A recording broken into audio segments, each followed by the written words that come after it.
Welcome to Scene by Scene, where we walk you through the movie-making process. Today's episode is Artistics in Movies. Listen in on what's all in the art department and what art directors do pre-production-wise. Today, I'm your host, Abby, and I'm here with Bree. We're going to be walking through the art department today. All right, so production designers are basically the art director. They deal with everything in the movie. All the shots they're going to take, all the costumes, the locations, the props. They make everything about the movie happen.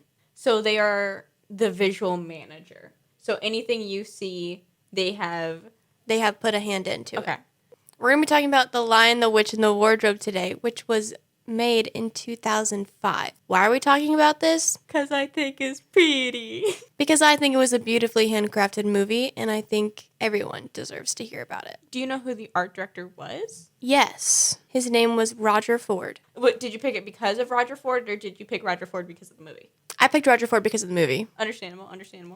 I really liked Narnia, The Lion, the Witch, and the Wardrobe. It was my childhood growing up, so I want to dive deep back into it. So for the viewers, could you explain the Lion, the Witch, and the Wardrobe for us? Yes, I can. So this takes place during World War II, bombings of London. 4 English siblings are sent to a country house where they will be safe. One day, Lucy finds a wardrobe that transports her to a magical world called Narnia. After coming back, she soon returns to Narnia with her brothers, Peter and Edmund, and her sister Susan. There, they join the magical lion, Aslan, in the fight against the evil White Witch. That came to you from the actual movie description. I'm glad you noted that. Yeah, that is not my description. That is the actual movie description. So, Roger Ford, he chose to film in New Zealand and England primarily. So I'm assuming England for the England shots? Right. Like the train station, the country house. Okay, so why New Zealand? New Zealand is a vast, open, beautiful space. It has lots of mountains, lots of caves. They found this vast, wide, like valley type thing. Mountains on the sides, beautiful. Yeah. It's where the battle scene was filmed. For Narnia! And for And what's crazy about this is that it's so beautifully handcrafted. You have the eagle flying down into the battle to get ready to fight with Aslan's side. Okay, so is this a scene that made you note the movie? Yes. Okay, so you're talking about a scene that this was a distinct reference that you keep in your mind. Yes. Because of how beautifully it was shot. Yes. Okay. Yes, that is correct. Okay, so you have an eagle from the sky and it pans around, following the eagle to a battle shot? Yes. Okay. So they're following the eagle, diving deep into Aslan's side of the battle, the lion side, if you will. The correct side to be on. As one is. Dives into it, and then as soon as he gets there, it backs up into this wide range where you see Aslan's side and the White Witch's side, and it's like, you can tell it's 2 distinct separate things because one's all colorful and red and yellow and shiny, and the other one is just white. Like, it's just black and white. Okay, so they are using color distinction within the art directing. Yeah. So you can visually reference your side. Yes. You are with the good colors instead of the evil-looking dark. Yeah. Don't they look so mean and It's evil? kind of crazy how they use the color distinction, but also when you see it clash, it's so beautiful how those colors mix together. Yeah. It's like a polar bear fighting off against like a bear or like this ox, and it's like... I wonder if they used... So you said they used red and yellows, and it sounds like browns, what you're saying. Like neutral fall colors. I wonder if they're using that to indicate a warm feeling. Yeah. Instead like, of cold. This could be home or, Because when I think those colors, I think everyone thinks fire, warm, safety, that kind of thing. But white and black, that seems almost institutional. Almost like a big institution that you should be scared of just because they aren't homey. They are very cold. And yeah. What's funny is that you actually hit that spot on because I read an article. Well, it's an interview in an article with Roger Ford. He said that's exactly why he chose those colors. Really? Really. I'm just good like that. Of course you are. So, yeah. So, basically, the art director, production designer, they are there for the whole production, however long it may run, to run it smoothly. So, I do want to go back to that eagle real quick. So was it planning? Okay, so was the eagle panning from a black scene, or was it following from a previous scene altogether? From a previous scene. So following from a previous scene. So you were in a whole other... Yeah, you were okay, yeah. That's really It was neat. like the transition, and I was like, yes, so get it. Okay. So it was the replacement for the black screen that would cut. Yeah. That's really neat.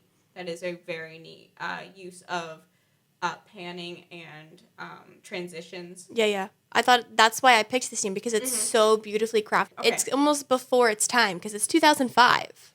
Yeah, I understand what you're saying, but I wouldn't even call it intricate. It's so simple that it works so well, because you're just like that. I think that's something everyone does is see a bird and watch it like fly by, and you're like, oh, my eye has followed to a different location. Yeah. But now it's followed to a completely different scene. And it's moving the storyline, the plotline forward, which in a very seamless way. Yeah. So the shot of the battlefield where they're coming out into what's all there. That shot was one of the most important shots in the scene. It actually took them one of the longest to film. Really? Because there were so many extras that they had to use, like, to play like the bears and the oxes and the wolves, because every animal is intricate and different in itself. Was it filming it that took long, or was it the editing afterwards that took I think it was the editing. I couldn't find out for sure, but I'm going to guess it had to be the editing, because they had to make CGI. Because, going with that. During the battle scene, if you remember, they go off into like the little cave where Aslan has died, and Lucy and Susan are in there, and they're like, well, here's his bed. Where's he at? Like, he's gone. Yeah. Table's cracked, straps are there, but he is just nowhere to be found. And so they kind of go into this little cave, and Lucy and Susan are now in the fight. They're in the war, if you will, just in the magical realm, and they're fighting, and they're doing, and Edmund kind of dies. Yeah, he does. But Lucy saves him, because she got a magical little vial that can bring anyone back from the dead. Okay, so getting off topic of the art director as a whole, I really do like how just the movie is set up in a way that the outside world is fighting a war, and internally the children are fighting a different but similar war. Yeah. Because they really took dystopian vibes and said, here we go. Yeah, I love fantasy because they do take a lot of dystopian features and take it into a separate reality. Yeah, it's like a whole other world that you get to dive deep into, and then when you get so invested in it and the movie ends, you're like, no, I want more.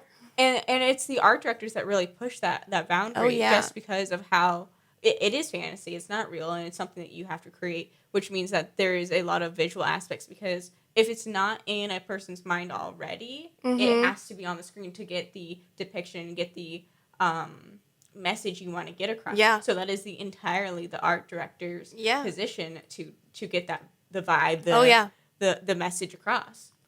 So going on that, the art director, as you'll kind of see, is they affect the entire movie as a whole. Like, if that art director is not in it and he's choosing some questionable stuff, sometimes the movie doesn't turn out that great. You wouldn't have any references to that, would you? Or I have a couple, but it's like more personal preference. It's not like. Could you give an example and why? Let me go through my list here. Okay, I'm just gonna say it. I am not a Justice League fan. Fair. Justice League for me was sad. It's really dingy scenery colors, but it's not mixed. Are so bright, and it clashes. Yeah, it does. It doesn't work. It really does. And then the CGI with like the stuff coming out and growing on those things that turn into flowers, that looks so fake. Yeah, a lot of their stuff does look really fake. And I wonder if they're pulling from their actual comic books, where a lot of their scenery is darker, but the suits are a brighter color to make them contrast. I don't like it. I don't like it either. It's just that's a personal preference, and I'm sorry if you are a big DC fan, but that's just not me. We're good. That's definitely part of like the art director's job, is to make sure that it's cohesive with the storyline. Yeah. you can't have someone referencing, like, I love your golden blonde hair, and then them be a brunette. Like, that doesn't make sense. Yeah. So for them to leave something that big out of a plot line, because I think that's one of the most notable criticisms of the movie entirely. Oh, yeah.